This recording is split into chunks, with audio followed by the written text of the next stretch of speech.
সেদিন কনস্টেবলের পা ধরেছিলেন সাদ্দাম, টাকাও দিতে চেয়েছিলেন, কিন্তু সন্তানটাকে 1 সেকেন্ডের জন্য ছুঁয়ে দেখতে দেননি সেই কনস্টেবল। গতকাল সেই সন্তানই সাদ্দামের সামনে। সবাই অপেক্ষা করছিল সাদ্দাম হয়তো ছুটে গিয়ে সন্তানকে জড়িয়ে ধরবেন, কিন্তু সাদ্দাম যেন শোকে পাথর হয়ে গেছেন। যশোর কেন্দ্রীয় কারাগারের গেটে স্ত্রী ও 9 মাসের সন্তানের মতোই নিথর হয়ে গেছেন। স্ত্রী কানিজ সুবর্ণা স্বর্ণালী ও 9 মাসের শিশু সন্তানের মরদেহ যখন কারাগারের গেটে পৌঁছায়, সবাই অপেক্ষা করছিল সাদ্দাম হয়তো ছুটে গিয়ে সন্তানকে বুকে জড়িয়ে ধরবেন, কিন্তু স্ত্রীকে ছুঁয়ে কান্নায় ভেঙে পড়লেও শিশু সন্তানকে কোলে নেননি। সে আমার বুটকে ছুঁয়ে বলে যে তোমার তো এভাবে চলে যাওয়ার কথা ছিল না, তুমি তো কথা দিছিলে। আমরা বারবার বলেছি যে একটু কোলে নিতে, তা সে নি নাই। সে বলেছে যে না, আমি কোলে নেব না, আমার সন্তানকে আমি কোলে নেব না। আমি বেঁচে থাকতে কনস্টেবলের পা ধরেছি, টাকা দিতে চাইছি, তারপরও তারা আমার ভাগ্নের এক মিনিটের জন্য, 1 মিনিট না 1 সেকেন্ডের জন্য কোলে নিতে দেয় নাই। সাদ্দাম তার ওয়াইফরে ছুঁয়ে দেখছে এবং সে অনেক কান্নাকাটি করছে। তো একটাই কথা বলছিল যে পাগলি, তোর তো এরকম করার কথা ছিল না, তোর মনে যে এত কষ্ট সেটা তো আমার বলিস নাই কখনো। আর সে বাচ্চাকে ছুঁয়ে দেখে নাই, কারণ তার মনে একটাই কষ্ট যে আমি জীবিত অবস্থায় কোলে নিতে পারি নাই, আমি মৃত অবস্থায় কোলে নিব না। কারাগার থেকে স্ত্রীকে লেখা শেষ চিঠিতে অসহায়ত্বের কথা তুলে ধরেছিলেন সাদ্দাম।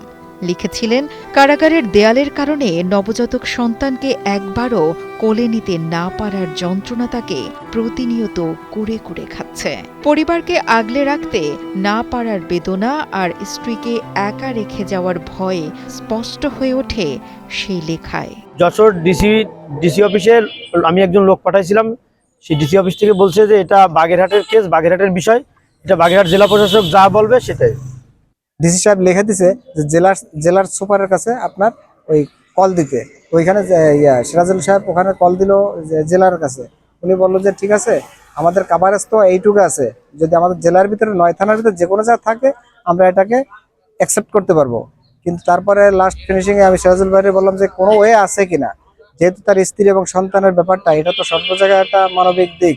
তো বললো যে ঠিক আছে, তাহলে আপনি এতটুকু করেন, আপনি জেলার সাথে যে জেল সুপারের সাথে যে একটু আলাপ করেন। দেশের মানুষের দৃষ্টিশক্তিকে সুরক্ষিত রাখার প্রত্যয় নিয়ে এলো সেফ এলইডি লাইট। এদিকে নিষিদ্ধ ছাত্রলীগ নেতা সাদ্দামের প্যারোলে মুক্তি না পাওয়া নিয়ে সামাজিক যোগাযোগ মাধ্যমে চলছে তীব্র সমালোচনা। পরিবার দাবি করেছে, স্ত্রী অসুস্থ থাকাকালীন প্যারোলের জন্য আবেদন করা হয়েছিল। তবে যশোর জেলা প্রশাসনের পক্ষ থেকে গণমাধ্যমকে লিখিত জানানো হয়েছে, প্যারোলে মুক্তি সংক্রান্ত বিষয়ে জেলা প্রশাসনের কাছে পরিবারের পক্ষ থেকে কোনো লিখিত আবেদন জমা পড়েনি। ফলে প্রক্রিয়াগতভাবে প্যারোল দেওয়ার সুযোগ ছিল না বলেই দাবি প্রশাসনের। অন্যদিকে বাগেরহাট জেলা প্রশাসক জানান, আসামি যেহেতু যশোর কারাগারে ছিলেন, তাই এ বিষয়ে সিদ্ধান্ত নেওয়ার এখতিয়ার বাগেরহাট প্রশাসনের ছিল না। পরিবারকে বিষয়টি বুঝিয়ে সুপরামর্শ দেওয়া হয়েছিল বলেও দাবি তার। বাগেরহাটের একজন অধিবাসী, যিনি বিচারাধীন কারাবন্দী হিসেবে যশোরে আছেন, তার স্ত্রীর আত্মহত্যা এবং তার সন্তানের মৃত্যুজনিত একটা ঘটনার পরিপ্রেক্ষিতে প্যারোলে মুক্তির বিষয়ে গত শুক্রবারে আমি যখন নির্বাচনী কাজে ব্যস্ত ছিলাম, এই সময় আমি জানতে পারলাম জেল সুপার মহোদয়ের মাধ্যমে যে তারা জেলখানায় গিয়েছিল প্যারোলের বিষয়ে এবং এখানে সেই বন্দী আছে কিনা। তো উনি জানিয়েছেন যে এটা বন্দী আছে যশোর কারাগারে। এইটা আমি বললাম যে আমাদের তো এটা করণীয় কিছু নাই, এটা যশোর জেলা ম্যাজিস্ট্রেট উনি এটা দেখবেন।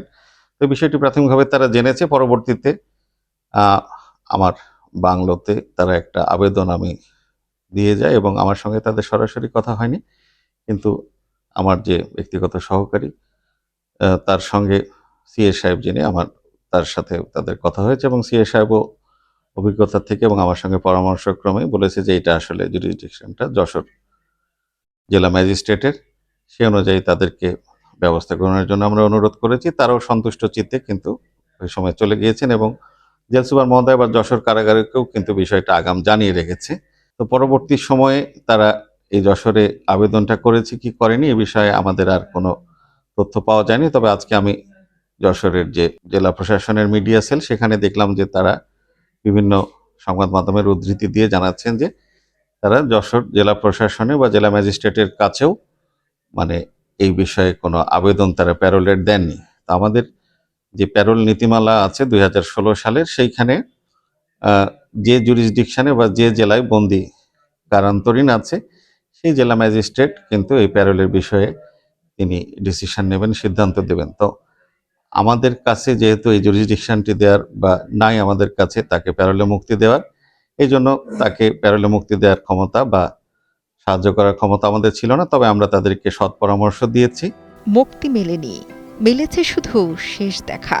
সামাজিক মাধ্যমে ছড়িয়ে পড়া আবেদনের ছবি, প্রশাসনের ব্যাখ্যা আর একটি পরিবারের এই চরম ট্র্যাজেডি, সব মিলিয়ে প্রশ্ন থেকেই যায়, এই মৃত্যু কি কেবল ব্যক্তিগত বিপর্যয় নাকি ব্যবস্থাগত ব্যর্থতারই প্রতিচ্ছবি? মামুন আহমেদের পাঠানো তথ্য ও ভিডিও চিত্রে ডেস্ক রিপোর্ট, কালের কণ্ঠ।